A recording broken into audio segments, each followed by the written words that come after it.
Hello guys, நீங்க பார்க்கறது Tamil anime 2.0 நான் தான் உங்க சென்பாய்.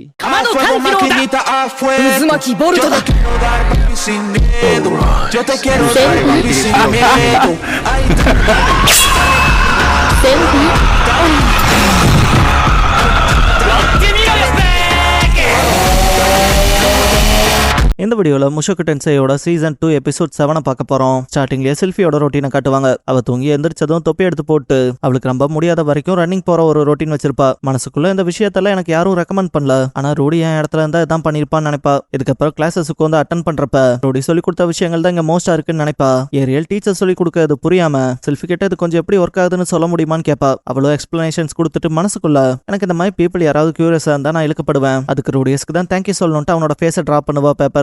இதுக்கப்புறம் ஈவினிங் கடைக்கு போறப்ப செல்ஃபி காலையில இருந்துச்சு சரியா வழியா தானே ஓடுவா. அதனால அங்கேயே ஒரு ஷார்ட் கட் கண்டுபிடிச்சிருப்பா. பொட்டிக்கு இந்த வழியா ஈஸியா போலான்னு. ஏரிகளுக்கு இந்த இடம் ரொம்ப பிடிச்சி போயிரும். இது பார்க்க நல்லா கூறுகளா நல்லா இருக்கேன்னு. லுக் தான் வந்துட்டு இது பழைய கட்டமைப்புகளோட மீதியான பகுதி போல சரியாவ ஒரு புதிர் போல தான் கட்டமைச்சாங்க. ஏன்னா இதுக்குள்ள ஊடுருவ வர்றது இந்த லொகேஷனுக்கு ரொம்ப ஈஸியா இருந்துச்சுன்பா. ஏரியல் பார்க்க போனா நீ லெசன்ஸ் ரொம்பவுமே நல்லபடியா கவனிச்சிருப்ப போல. இதெல்லாம் எதிர்பார்க்கலின்பா. லுக் நான் இதுக்கு முன்னால டேட் பண்ண ஒரு பொண்ணு கிட்ட இருந்தா இந்த விஷயத்த கேட்டு தெரிஞ்சுக்கிட்டேன்பா.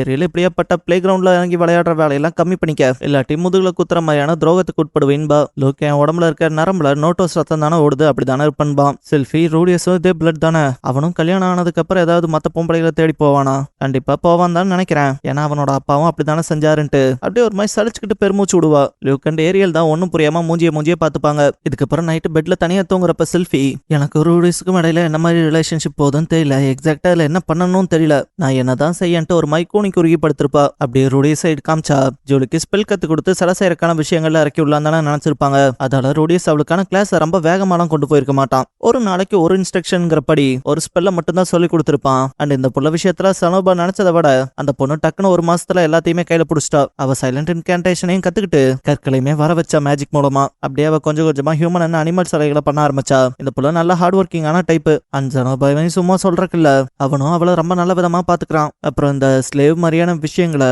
பிராண்டட் இல்லைன்னா மார்க் பண்ணுவாங்க. லைக் அவங்க வந்து அவங்களோட ஓனர்ஸ் கிட்ட இருந்து தப்பிச்சு போகாம இருக்கான ஒரு மார்க் போல. ஆனா எனக்கு ஜூலி அப்படி பாக்குற விருப்பம் இல்ல. நான் அவளை அப்ரண்டிஸா தான் பாக்குறேன், அவ ஒன்னும் அடிமை இல்ல. அப்புறம் அவ ஜனோபாவுக்கு ஒரு தங்கச்சி போலதான்ட்டு. அப்புறம் ஒரு நாள் இந்த டிசாஸ்டர் வந்துச்சுன்பா. பார்த்தா ஜனோபா ஜூலி கிட்ட இங்க பாருமா, ஒரு கலைஞனுக்கு அவனுக்கான ஆர்ட் ஒர்க்குங்கிறது ரொம்ப பயங்கரமா இருக்கணும். நான் நம்மளோட மாஸ்டரோட ஃபர்ஸ்ட் டிசைபிள்ங்கிறனால இத பத்தின விளக்கங்களை நானே தரேன்ட்டு ரூஜடோட ஃபிகரின் இருக்குல்ல, அத பாக்ஸ்ல நல்லா சேஃபா வச்சிருப்பான். அதை எடுத்து காமிச்சு அவனை பத்தி புகழ் பாடி அந்த சடையை பத்தி எல்லாம் சொல்லிட்டு இருக்கப்ப ரூடியஸ் கிட்ட வந்தவன் ஆமா கேட்க மறந்துட்டேன், ராக்ஸியோட ஃபிகரின் எங்கேன்பா. ஜனோபாவுக்கு வேர்த்து கொட்ட ஆரம்பிக்கும். நான் ஷிரோன்லயே விட்டு வந்துட்டேன்பா. ரூடியஸ்க்கு இது அப்பட்டமான பொய்னு தெரியும். ஜனோபா இங்க தாங்க இருக்குன்னு சொல்லவும் ரூடியஸ் அதை நான் ரொம்ப நாள் பார்க்கல, அதை காட்டுன்பா. ஜனோபா அதை ரொம்ப பயந்து ஓபன் பண்ணுவான். ரூடியஸ் கையில வச்சிருக்க பொருளே கீழே போட்டிருப்பான். ஏய் என்ன வேலை பார்த்து வச்சிருக்க, இதுக்கான விளக்கத்தை குடுறான்பா.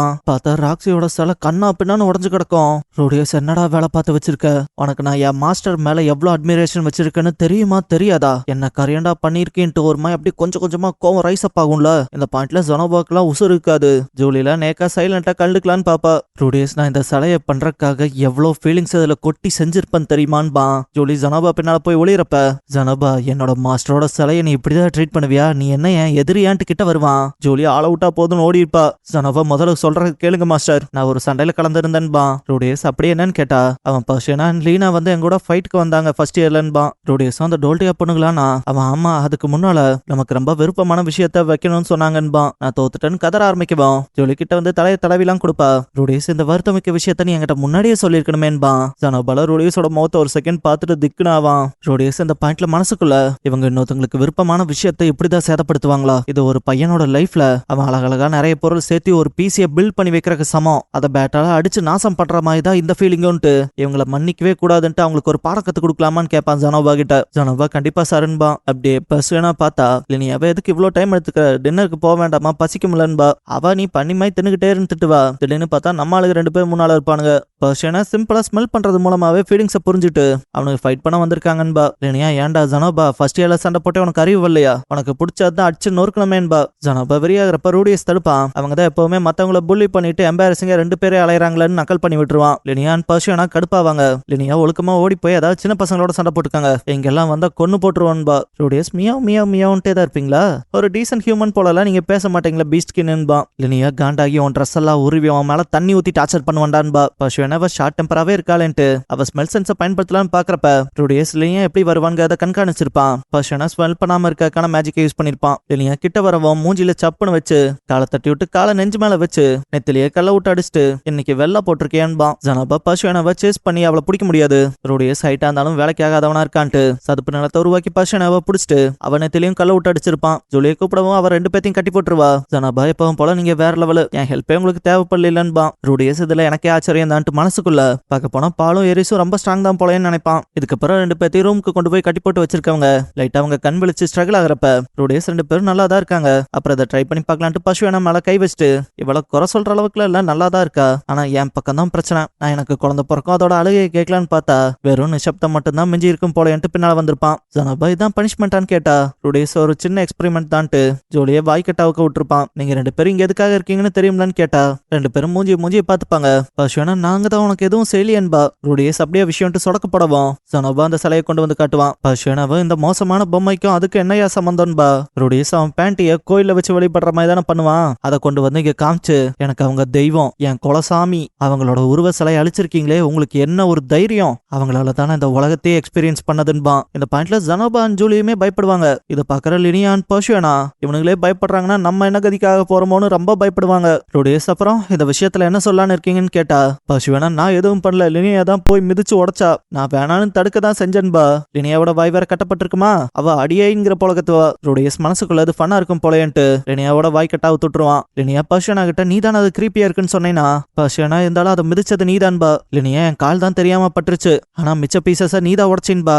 ருடியஸ் ரெண்டு பேருமே தான் குற்றம் செஞ்சிருக்கீங்க, பனிஷ்மெண்ட் உங்களுக்கு ஈக்குவலா தான் இருக்கணும். கூடவே இந்த மதம் இப்பதான் ஸ்டார்ட் ஆயிருக்குங்கனால இந்த மாதிரி தவறுகளுக்கு என்ன பனிஷ்மெண்ட் தரதுன்னு தெரியலையன்ட்டு யோசிப்பான். லினியா வந்துட்டு டே என் தாத்தா யாரு என் அப்பா யாருன்னு தெரியும்லடான்பா.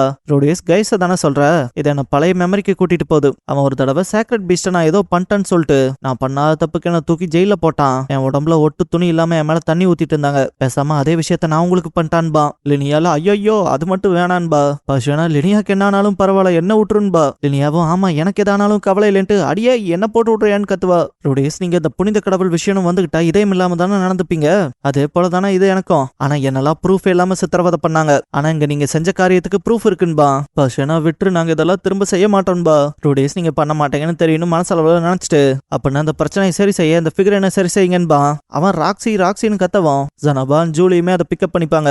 ஜனாபா என் மாஸ்டர்னால கூட அதை ரிப்பேர் பண்ண முடியாதுன்பா. ருடியஸ் ஆனா அதை என்னால முடியுமேன்னு நினைப்பான். டக்குன்னு அவங்கள பாக்குறப்ப பயப்படும் போது இதை எப்படி முடிச்சு வைக்கணும்னு யோசிப்பான். இதுக்கப்புறம் இந்த விஷயத்துல நேரா செல்ஃபி கிட்ட தான் போய் ஐடியா கேட்பான். செல்ஃபி பிள்ளைகளை ரூம்குள்ள வச்சிருக்காங்கன்னா தப்பா தானே நினைப்பா. ருடியஸ் மனசுக்குள்ள ஃபிட்ஸ் தப்பா புரிஞ்சிருக்கான் போலன்ட்டு நான் அந்த மாதிரி எண்ணத்துக்காகலாம் அவங்கள கூட்டிட்டு வந்து ரூம்ல வைக்கலீங்க, ஜஸ்ட் ஒரு தடவை மட்டும் ஒரு பொண்ணை தொட்டன்பா. அவ்வளவு அங்க தொட்டையா, ஆனா அந்த எண்ணம் இல்லையான்னு கேப்பா.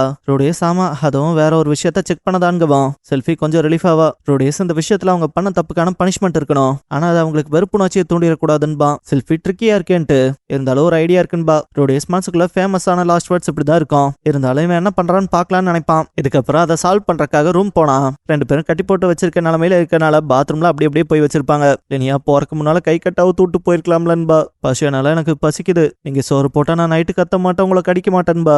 இதுக்கப்புறம் ரெண்டு பேர்த்தோட அந்த அண்டர் ட்ரெஸ்ஸை செல்ஃபி வாஷ் பண்ணி கொடுப்பா. ருடியஸ் அதை ட்ரை பண்ணி கொடுப்பான். லினியாவை ட்ரெஸ்ஸை போட்டதும் இங்க பாரு நீ எது சொன்னாலும் செய்றேன், ஆனா காதல் இல்லாம குழந்தை பெத்துக்கிற மாதிரியான விஷயத்துக்குலாம் நான் சம்மதிக்க மாட்டேன். எனக்கு ஒரு பையனை பார்க்கணும், டேட் பண்ணணும், புடிச்சு போய் கல்யாணம் பண்ணி தான் குழந்தை குட்டிலான்பா. பசுவனாவும் எனக்கும் அதே தான், வேணும்னா லினியாவோட செஸ்ட்ல வேணா அப்பப்பன்னு கை வச்சுக்கன்பா. லினியாவும் ஆமா அப்பப்பன்னு வச்சுக்கன்ட்டு எதுக்கு என்ன மட்டும் சொல்றேன்பா. பசுவனா ஏன்னா என்னோடது சீப் இல்லைன்பா. லினியா அப்புறம் என்னோடது மட்டும் என்ன சீப்பான்பா. ரெண்டு பேர் சண்டை போடுவாங்க. ருடியஸ் அதெல்லாம் பார்த்து வெறுத்திருப்பான். பசுவனா பாஸ் நாங்க இப்பனாவது போலாமா, எனக்கு காஞ்ச கறியோட வாசம்லாம் வருதுன்பா. ருடியஸ் மனசுக்குள்ள இப்ப நான் பாஸான்னு நினைப்பான். லினியா அதே தாண்டா, நாங்க நேத்துல இருந்து சாப்பிடல எதுவும் எங்களுக்குன்னு கிடைக்கலேன்பா. ருடியஸ் இந்த டோன் எனக்கு பிடிக்கலையேன்னு நினைப்பான். செல்ஃபி ரெண்டு பேரும் இதுக்கு அக்கறை காட்டுறமா இல்லையேன்பா.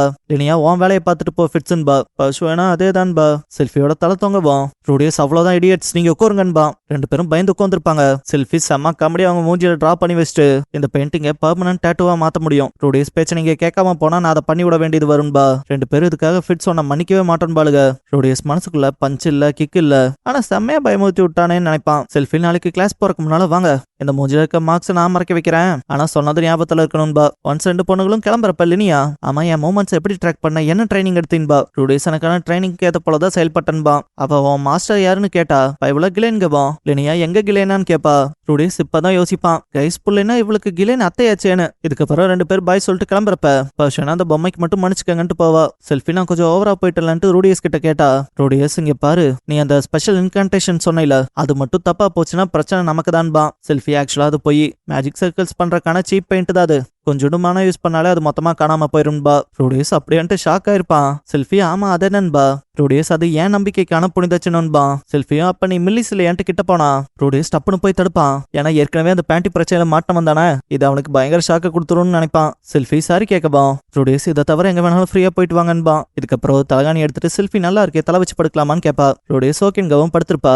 ரூடியஸ் மனசுக்குள்ள இப்ப கூடவா அந்த கண்ணாடி, நான் இப்ப இதை எடுத்தா என்ன ஆகுமோன்னு நினைப்பான். டக்குன்னு செல்ஃபியை முகத்தை பார்க்கணுமான்னு கேப்பா. அவனும் பார்க்கணும்பா. ஆனா செல்ஃபினால முடியாது, ஏரியில என் ஃபேஸ்லாம் யாருக்கும் காட்டக்கூடாதுன்னு சொல்லியிருக்காங்க, நான் அந்த ஆர்டரே மறந்துட்டேன், சரி அப்புறம் பார்க்கலான்ட்டு கிளம்பிருப்பா. ரூடியஸ் மனசுக்குள்ள இப்ப மட்டும் அவரோட முகத்தை பார்த்திருந்தா என்ன இருக்கும், ஒருவேளை நான் திரும்ப முடியாத பாதைக்குள்ள போயிருப்பணும்னு நினைப்பான். செல்ஃபி வெளியே கொஞ்ச நேரம் நின்றுட்டு தான் போவா. இந்த இடத்துல the case of the kidnapped peach kin பிரின்சஸஸ்ங்கிற இந்த எபிசோடோட டைட்டில் போடுறாங்க. இதோட இந்த எபிசோட் முடிஞ்சது. எப்பவும் போல வீடியோக்கு ஒரு லைக் போட்டுருங்க.